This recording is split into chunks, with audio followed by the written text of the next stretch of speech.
Hello guys, I'm Diana Marie Ancarion from DSITS2A, and in this video, gagawin natin, install natin and kakonfigure yung Windows Deployment Services na role.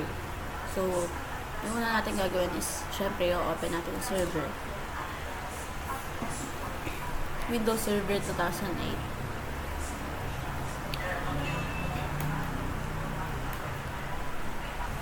So, ayan, pag nag-boot na siya, open nyo lang server manager, or meron dito sa initial configuration task na add rows. Ito, i-click nyo lang yan. Then, lalabas tong wizard ng pag-a-add ng roles. I-click nyo lang yung next. Since Windows Deployment Services yung gagawin natin, i-check nyo siya para yun yung ma-install. Next lang ulit. Ayan. Naka-check naman na siya. So, next lang. Take confirmation. Double check nyo lang. Since naka-default naman lahat, install na natin yan.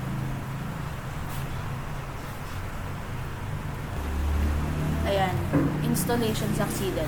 Kapag ganyan, na-install na siya. So, pwede na tayo mag-proceed sa pagka-configure. So, after installation, open natin yung Windows Deployment Services. So, saan nyo siya makikita?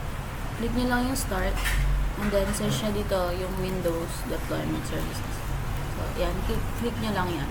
So, ito yung lalabas kapag kinlik nyo yan. So, meron dito sa upper left na corner, Windows Deployment Services, then Servers. So, double-click nyo yung Servers para lumabas tong server nyo. Yung sa akin is yung dianbsits2a.com. So, right-click nyo yan, then configure. Lalabas tong wizard ng configuration. So, ito. Before you begin, ensure that the following requirements are met. Tapos, kapag okay na yan, next nyo lang. And next ulit. So, dito, ang i-check natin is yung configure DHCP option 62PXE client. So, next. Dito naman, yung radio button na pangatlo. Itong respond to all client computers. Known and unknown. So, next lang ulit. And hintayin yung matapos yung task progress.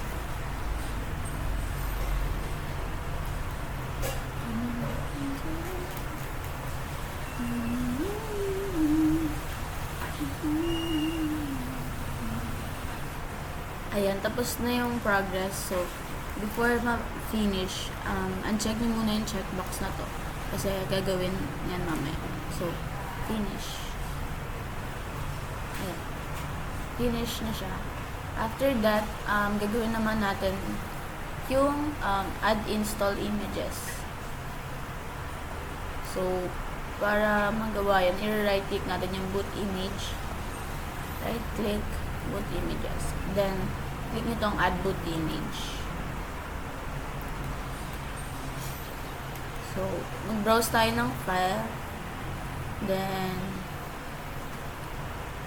i-click nyo yung hanapin nyo lang.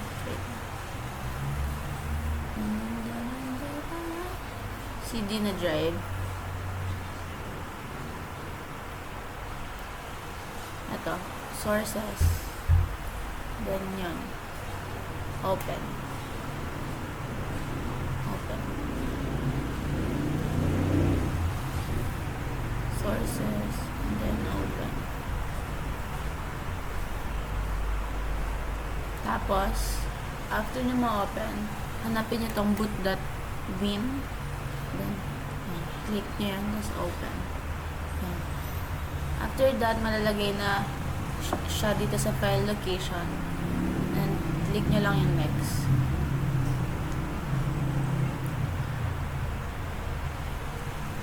So, ito image name and description. So, kung ano yung gusto nyong image name, yun na lang yung ilagay. So, ayan. Pwede nyo naman yung set as default. So, lagyan lang natin.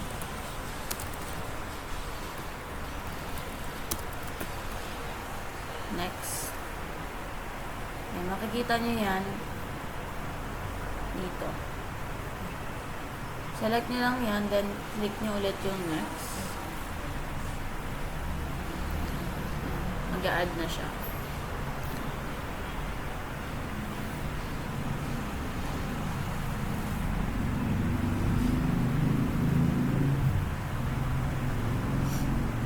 Once done, finish nyo na lang yan.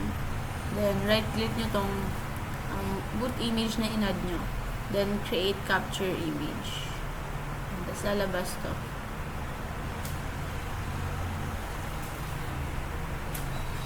Browse lang ulit kayo ng file. Tapos, ang hahanapin naman natin is yung remote install.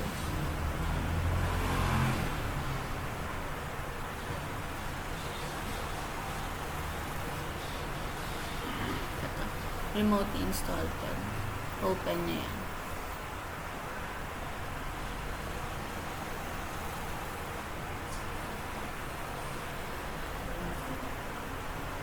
Type nyo dito yung capture image.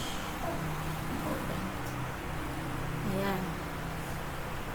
Lumabas na yung capture image.pin.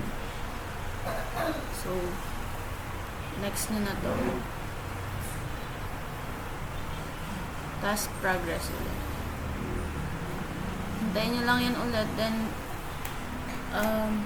pipili kayo ng file location bago nyo siya ma-next.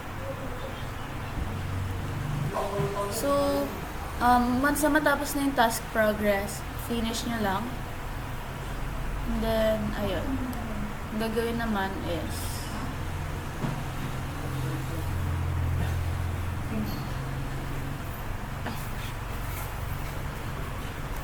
ayun, doon naman na tayo sa add install image. So, para magawa yon, click nyo lang tong install image. And then, right click, add install image. So, pagka right click nyo, lalabas tong wizard na to. Select nyo tong create an image, group name. So, lagyan nyo lang yung name na gusto nyo. Pero, sige, okay na yan. Next. File location. So, mag-browse kayo. Doon ulit sa may CD, drive, then sources, open. And pagka-open nyo dyan, makikita nyo yung mga click install.pin. Then, open nyo ulit. So, pagka-open nyo, malalagay na siya sa file location. Then, click next. Ayan. Makikita nyo to. Click nyo lang yung Windows Server 2008 Standard and Enterprise. So, kailangan ano to.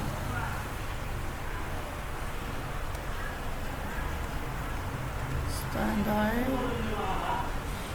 Paano natin makikita? Wait lang.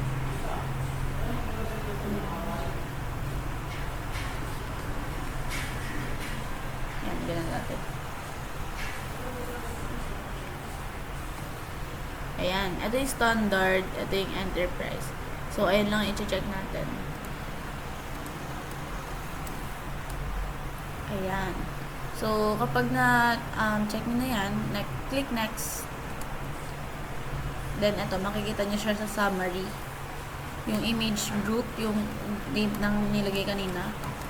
Ako, hindi ko na pinalitan. Tapos, image file, which is ito, install.png. Tapos, yung selected images. So, sinelect natin yung standard and enterprise. So, click next. And, hintayin nyo rin ulit matapos yung task progress. Then, finish.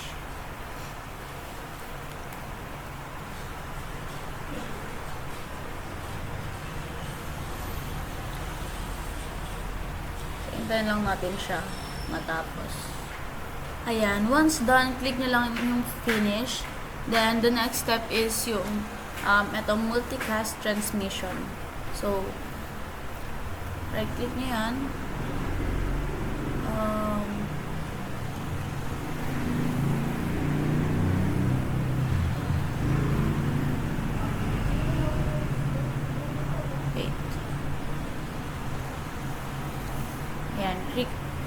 create multicast transmission. I-click nyo yun. Then, lalabas tong wizard na to. Nakalagay, create multicast transmission wizard. Then, type a name for this transmission. So, maglagay lang kayo ng name. Kung ano yung desired name nyo. So, ang lalagay kong pangalan is deploy na lang. Since nasa deployment na tayo na process. Then, click nyo lang yung next. After clicking next, lalabas tong image selection. So, choose nyo lang to. Then, eto. Ayan. So, click nyo lang ulit yung next. Pagka next, merong multicast type. To check nyo yung scheduled cast to start the transmission, and check the start threshold and set it into 2, then click next. Start, then 2, next. Click next. So, lalabas tong operation complete. Pag lumabas na yan, okay na siya, then click nyo lang yung finish. Pagka-click nyo ng finish, nagawa na natin lahat ng task or instruction for the Windows deployment services na activities. So that's all for this video, and thank you.